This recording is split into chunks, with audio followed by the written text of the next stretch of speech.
Et coucou tout le monde, j'espère que vous allez bien aujourd'hui. Alors nouvelle vidéo et on va voir la dernière histoire du Var. Une histoire de résurrection, assez sympathique je trouve, mais je vais vous laisser découvrir ça tout de suite.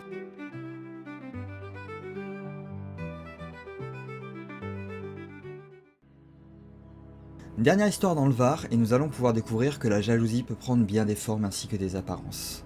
Déodat en fit les frais, car il avait attisé malgré tout une flamme sombre dans le cœur d'une personne de son entourage. Mais avant de vous parler de Déodat, il me faut vous parler de son père, le seigneur Ancelin de la maison de Faux. Il s'agissait ni plus ni moins que le marquis d'Hyères. Hyères à la ville, je précise. Malheureusement, l'homme souffra de ne pas avoir eu d'enfant dans sa vie. Priant de toute son âme, effectuant pèlerinage sur pèlerinage jusqu'à la fameuse île de l'Airain, dont nous avons déjà parlé, l'homme finit par avoir son souhait accordé, mais pour un prix particulièrement grave. Car sa femme donna naissance à un fils, Déodat, mais ne put survivre à l'accouchement, laissant le père seul avec l'enfant.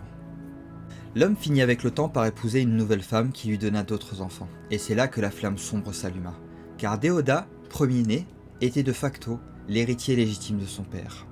Sa belle-mère ne pouvant l'accepter, Déodat ne trouva point de place dans son cœur froid.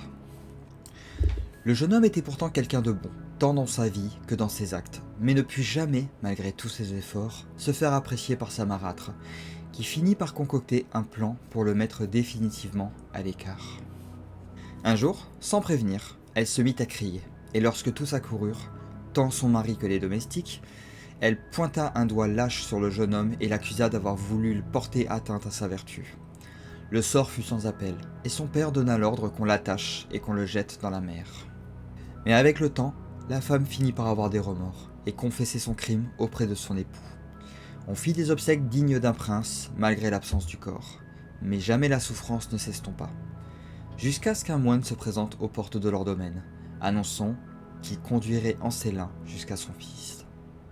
L'homme suivit le moine sans même se poser de questions, et ce dernier le conduisit dans une grotte qui s'enfonça jusqu'en dessous du sol marin. Il retrouva son fils avec une corde autour du cou attachée à une pierre. À l'instant où son père le délia, Déodat reprit vie. Tous furent soulagés de son retour, y compris sa belle-mère qui mit de côté ses différends après avoir reçu son pardon. Elle n'eut d'ailleurs jamais à craindre l'héritage de Déodat, car ce dernier consacra sa vie à saint Honorat, dont on avoua qu'il était revenu sous forme d'un moine pour le sauver des flots et le cacher dans une grotte. Le jeune homme rejoint donc le monastère de l'Airain pour y finir ses jours, et tous purent vivre une vie paisible.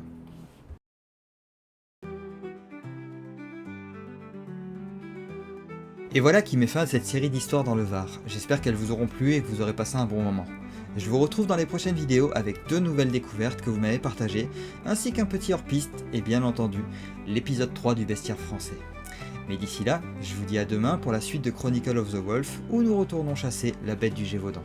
Portez-vous bien et à très vite.